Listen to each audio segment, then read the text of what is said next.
Olá pessoal, boa tarde. Vamos fazer a correção da prova do segundo ano, tá? As provas estão muito parecidas, portanto dá para fazer uma correção só, tá? Então na primeira questão tinha uma imagem, essa imagem é parecida com o que a gente tinha trabalhado em sala na parte de ventos, né? Região de alta pressão e região de baixa pressão. E a partir da imagem vocês deveriam explicar como se formam os ventos e a relação com a pressão atmosférica. Então, pessoal, a gente sabe que o ar, quando ele está ali na linha do Equador, é um ar mais quente, né? Portanto, menos denso. A ideia é que esse ar menos denso, ele faça uma flutuação. À medida que ele vai para as áreas mais altas, esse ar ele fica mais pesado, mais denso, né? Que seriam as regiões de alta pressão. À medida que ele chega nessas regiões mais frias, ele pega um peso e aí ele retorna novamente. Essa circulação entre o ar quente, ar de baixa pressão e a flutuação dele, chegando nas áreas de alta pressão, esse giro que ele vai fazendo, nós chamamos de vento, tá? Então, essa diferença de pressão e temperatura, né, entre o ar quente e o ar frio, é que dá a circulação aí do ar, que a gente chama aí de ventos, tá? Então, era só vocês colocarem aí. Na 2, desculpa, tinha uma área aqui, né, uma área urbana, né, pessoal, e aí uma área ali com circulação de ar, né, então eu tava aqui, a construção de amplas áreas urbanizadas na superfície terrestre acarretou profundas alterações no quadro natural dos sítios urbanos, como as que podemos verificar na ilustração. Uma alteração importante se dá exatamente no sistema climático. Explique a radiação solar a partir da imagem, tá? Então, gente, a energia absorvida pela superfície terrestre, né, ela realiza um processo na superfície terrestre, absorve uma parte dessa energia e volta para a atmosfera em forma de calor.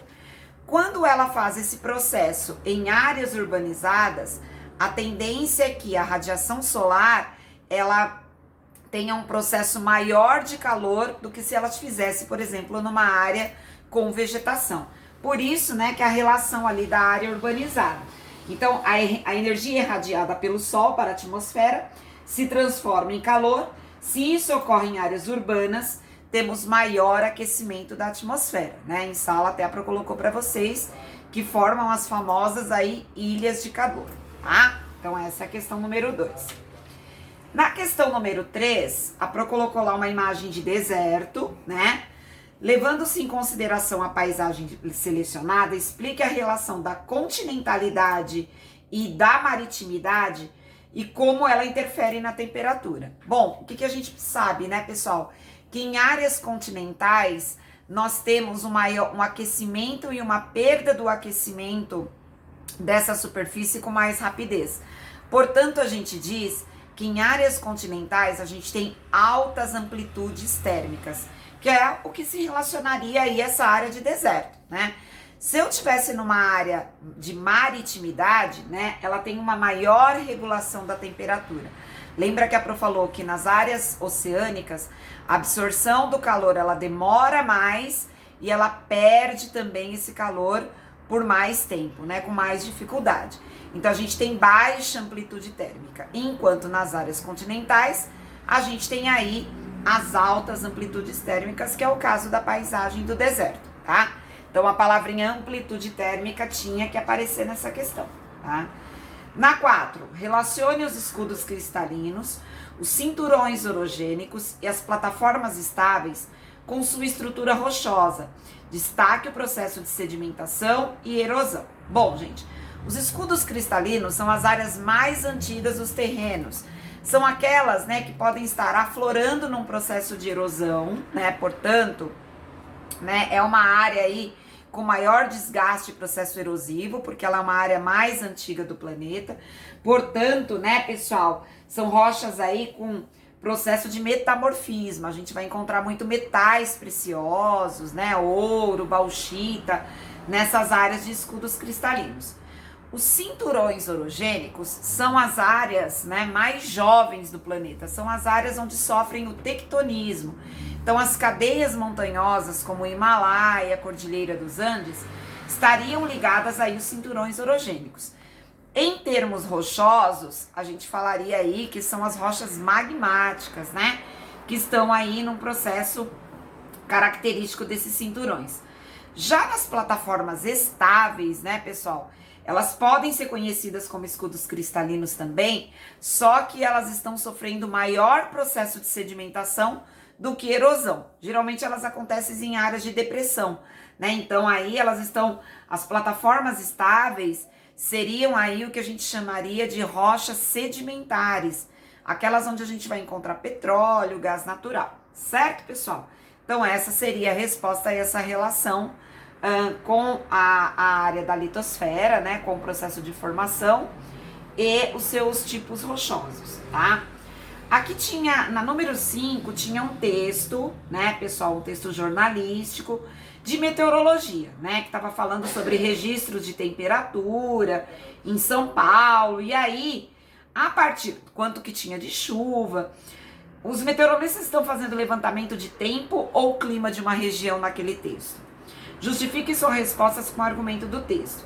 Aqui, gente, os meteorologistas estão fazendo levantamento de tempo, né, pessoal? Por quê? Porque ele está fazendo um registro cotidiano do que está acontecendo na cidade de São Paulo.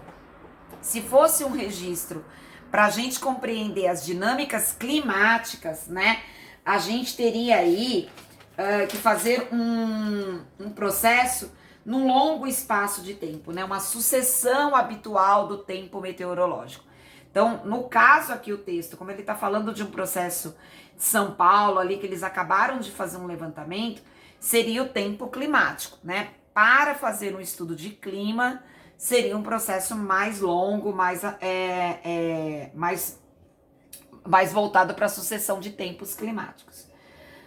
Aqui tinha outro texto, né, um vídeo do astrônomo Carl Sagan em seu programa em 1980, conta a história, né, de Eratosthenes, né, demonstrando como os gregos antigos descobriam aí a Terra como uma forma geóide e assim vai, né? A partir das nossas discussões sobre latitude e sua relação com a Terra, justifique o texto. É interessante quem lê o texto, né, que ele tá até debatendo aí a questão, né, de quem fala que a Terra é plana, né? Então, a partir dessas discussões, o que a gente sabe, gente? Que a latitude é o processo que fica ali próximo às regiões da linha do Equador, né? E por quê? Porque ali a gente tem uma maior incidência de raios solares. Por que isso ocorre, né, pessoal? Porque a Terra está inclinada, esse é o primeiro ponto, a gente tem um eixo de inclinação da Terra, né? E aí a gente vai ter mais incidência de raios solares nessas áreas da linha do Equador, portanto ali latitude zero. Como a Terra é geóide, né, gente? À medida que ela vai se alongando, esses raios solares também vão diminuindo o seu potencial de ascensão nas latitudes que a gente chama de latitudes mais altas. Então, o que era importante vocês explicarem, né? Que a Terra tem um eixo, né? Um eixo de inclinação da Terra, né? E que a Terra é geóide, que é mais ou menos o que ele está tentando explicar aí, onde é que o Sol fica, em que pontos ele fica, né? Pra gente compreender aí essa dimensão de latitude, tá? Vai depender de muito como vocês responderam. Na 7, você já deve ter ouvido falar que a altitude pode ser um problema para a prática de esportes. Quanto mais elevada, pior para a performance atlética. O coração acelera, a respiração fica ofegante, bate a sensação de tontura, náusea, até o raciocínio fica comprometido. Explique por que isso ocorre a partir dos conceitos de altitude e pressão atmosférica. O que a gente também entendeu, né, pessoal? Que nos lugares mais altos, com maior altitude, menor moléculas de ar. Por isso que ele está falando aqui que a pessoa se sente mal. Por quê? Porque ela pede mais ar, né? Então, à medida que você tem mais altitudes, menor as moléculas de ar na sua cabecinha lá quando você está subindo. Portanto, menor a pressão atmosférica, né?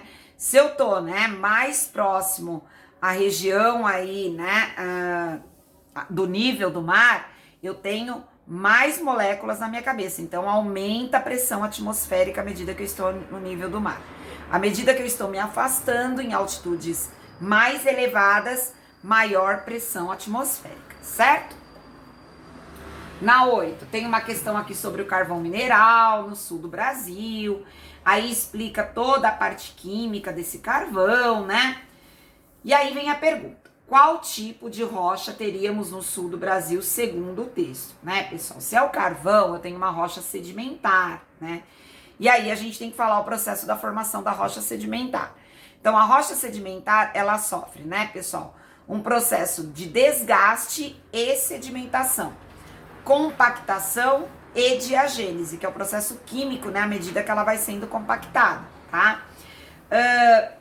Essa era a resposta para a formação da rocha sedimentar.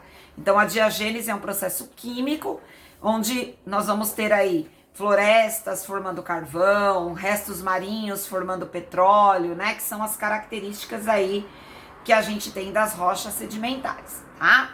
Que é o material orgânico, né? Que vai sofrendo aí um processo químico, tá bom? Na 9, tinha um climograma, né, pessoal? O climograma, ele não fala exatamente de qual é a localização, né? Eu também não faço a pergunta para vocês, mas dá pra gente perceber aí que é um lugar de clima tropical, né? Com altos índices pluviométricos durante todo o ano, com uma queda a partir de junho, né? Eu até coloquei aqui na minha análise que eu tô fazendo a análise para vocês. Eu coloquei um alto índice pluviométrico com expressiva queda no meio do ano, quando a temperatura anual também tem uma leve queda. Então, assim, né? Durante todo o ano a gente tem altas temperaturas nesse climograma, altos índices pluviométricos, mas com uma queda bastante pontual a partir de junho, julho e agosto, né? Quando você tem uma leve queda da temperatura também. Porém, nós podemos dizer que é um climograma de um local quente e úmido, certo, pessoal? E aí na 10, que é a B, né? Destaque porque as médias pluviométricas tendem a cair no meio do ano no Brasil. Então, lembra que a Pro falou para vocês, né? No meio do ano, teoricamente, a gente tá no inverno, né? No inverno no Brasil, né? Um inverno tropical, mas a gente tem uma influência da massa de ar seco gelado, que é a massa de ar, a única massa, né, polar que atende o Brasil, e é justamente nessa época do ano. E é uma massa seca e fria, né, pessoal? Então, a tendência da gente ter mais estiagem, né, menos níveis de chuvas, até porque o calor é menor, então você tem menos incidência de aquecimento, de evaporação na atmosfera, tá? Então, vai de como vocês vão explicar aí essa questão aí na 10. Certo, pessoal? Espero que vocês tenham realizado uma boa prova. Beijo!